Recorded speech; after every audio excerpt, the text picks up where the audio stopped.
Hi there, my name is Nathan. Welcome to the Human Experience. And today I'm going to speak about not being so tough on yourself. I mean, at the end of the day, the human experience is tough enough, yeah? This kind of game of life is a no-win kind of scenario. No matter what you do in life, there's always like a compromise to something. So, if you're really ambitious, then you've got to give up a lot of your time. If you have a lot of free time and leisure time, then you've got to give up on a lot of the material items that you want to maybe experience as well. So there's always a compromise. You have kids, it's going to be demanding, stressful, it's going to take your time, as well as having that enjoyment. There's always give and take in life. There's always give and take. You can't have it all. One thing I'd say that I noticed recently, this was more to do with men, but it happens, for women as well, is that when I was going into the toilets at work, I was seeing these posters about suicide, basically, and mental health. And some of them were saying about, along the lines of how many men take their lives every day and every minute, and that the biggest killer of men under 45, I think it was by suicide, doing it to themselves. And I'm sure the case is, not to the same scale, but it's happening as well amongst young people, whether it's, like I say, girls, boys, men and women. But men is at like a higher rate, but it's still happening nonetheless. And I was thinking, why is this happening? Why is this happening? We have some of the most convenient time to live in. You can get things next day delivery, you can experience different foods from all around the world. There's a certain standard of living that most people are living that is better than previous generations. Yeah, there's financial difficulties, but again, materialistically, we seem fine, yeah? We seem pretty good. Like, we can clothe ourselves, we can have food and water on a basic level, and the rest is a bonus. But like, why is this happening? And I felt it's because it's what's happening internally. Yeah, because at the end of the day, these suicides, they're happening at every scale, whether you're mega rich and successful or whether you're poor and maybe haven't achieved your dreams. It's happening to everyone and everyone in between. And I thought, why is this? And I think, looking back, when I look at difficult times for myself, whether I've decided to leave a job, whether I've had a relationship breakdown, what have I done? And a lot of this is in hindsight. In the moment, I was probably in a dark place and I was very down and out and wondering, anxious about the future. But when I think about it, one of the things that I did, which held me in good stead, I think, is I kind of rationalized it. And I think unknowingly, the way I rationalized these situations was by sitting with my emotions. So for example, one that many people will be familiar with is like a breakup. It can change your whole world. For one, like on a simple level, your whole life routine changes, because you might have revolved around this person's life, being with you or living with you or, doing things together. And then all of a sudden that breaks down and you're just, twiddling your thumbs, staring at the wall, thinking, what now? But it's like, what I think is when you sit with your emotions, and I mean, this can take days, weeks, months, whatever time for yourself, hopefully not years. You don't want to be stuck in it, but you want to sit with your emotion and you want to be like, okay, I had this relationship, it was great. It didn't work out for whatever reason.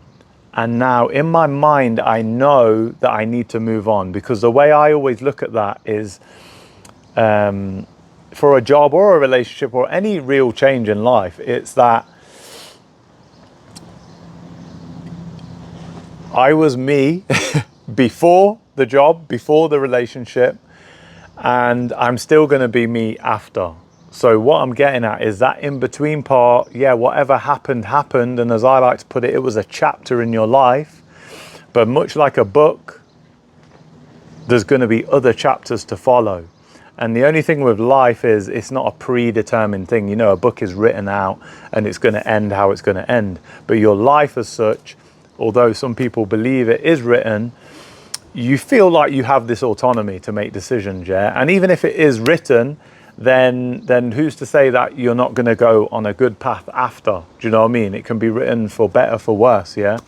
So what I'd say is, by sitting with your emotions for them few days or weeks, that you start to rationalize that, and you start to think that, no, it's not the end of my life or end of the world. That, you know, I can pick myself up and get on with it. And even if it was like a failed business, or, you know, you're in a lot of debt, like, why should that one decision determine the rest of your life? And I know this is easier said than done for people in them real dark spaces, but I'm giving it to say, sit with them emotions, feel that down and out, you know, oh, I can't take any more of this. But then think to yourself, okay, how do I move on for this? Because sitting in that one place, that's not helping me.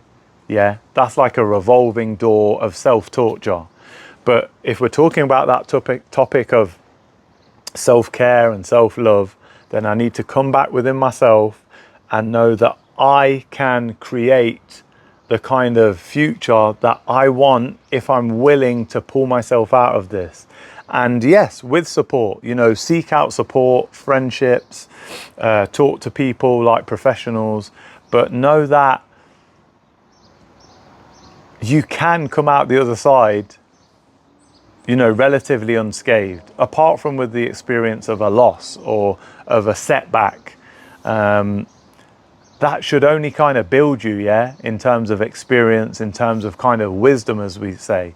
And if you look at a lot of, you know, older people in, say, retirement and after, the reason they're so content is not because they're doing the best in their life necessarily. Their health is going downhill.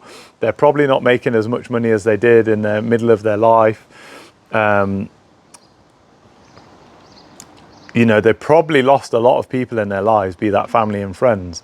And they would have been through all them said things that, say, a teenage them would have been through, plus whatever else. So it's to say that you can bounce back, and you can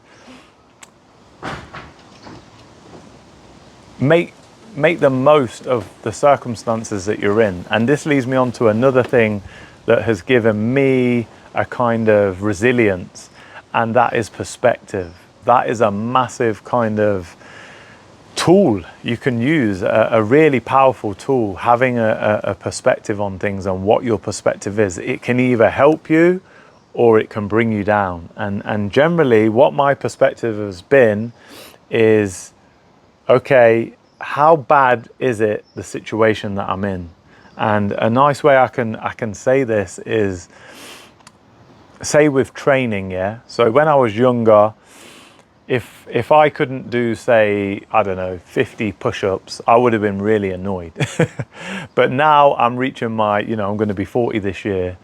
And for me, just doing maybe sets of 20 push-ups is fine.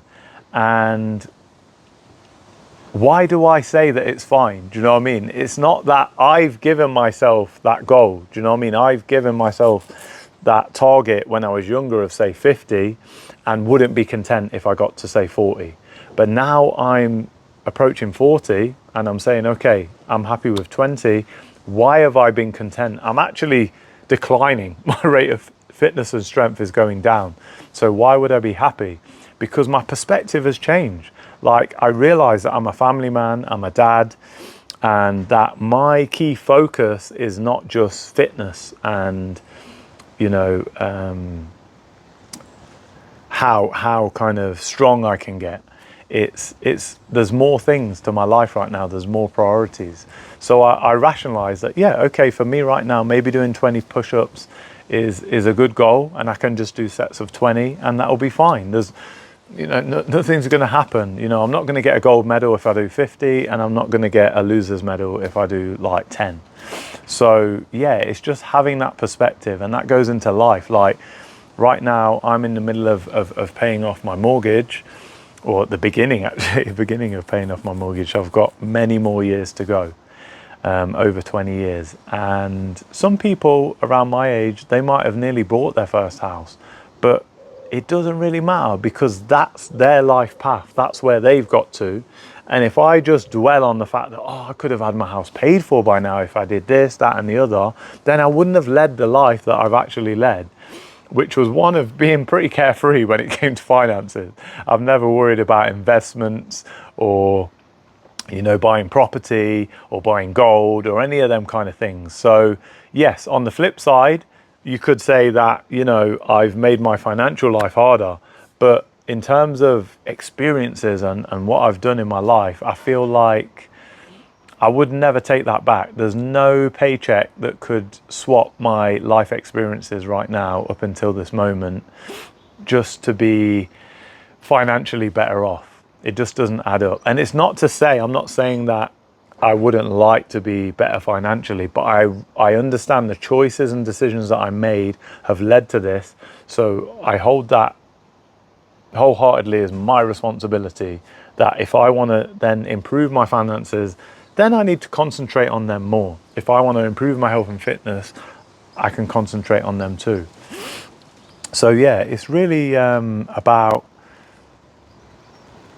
when it comes to these suicides, I feel guys are putting so much pressure to achieve every avenue of life, you know, be successful in their careers, be successful in their families, like, and be the breadwinners or whatever you want to say, be supportive of their partners.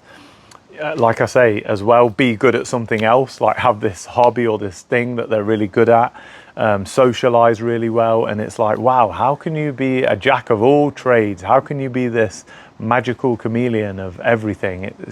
It's not going to happen. Do you know what I mean? You can't do everything. You're not a one-man band. So yeah, guys, any guys that are really down and out, seek that help, seek that support, and know that times will change. That's the one thing that's guaranteed.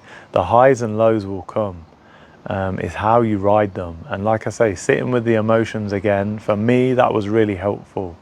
It put things in perspective, and it helped me to rationalize my thoughts, because you can get a bit ahead of yourself and think the worst and just ruminate and sit with these really bad thoughts and feelings about yourself, about the world around you. And it's really not the case. It's just the kind of bubble that you're in that moment in time. And that once you come past that moment, you'll go into a new space and you'll look at things in a totally different light. And it's really hard in the moment because you can't see that and you can't guarantee that. But that's just from my experience, you know, like I say. Everyone's path is different, everyone's struggles come at a different time, but as well as the struggles, you will have high moments, you will have moments you can enjoy.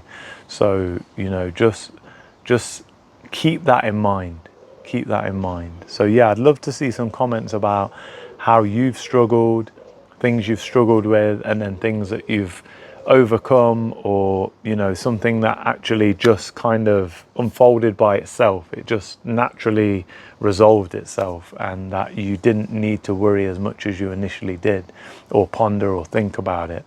So yeah, that's all I've got time for now on Welcome to the Human Experience, and I'll see you next time.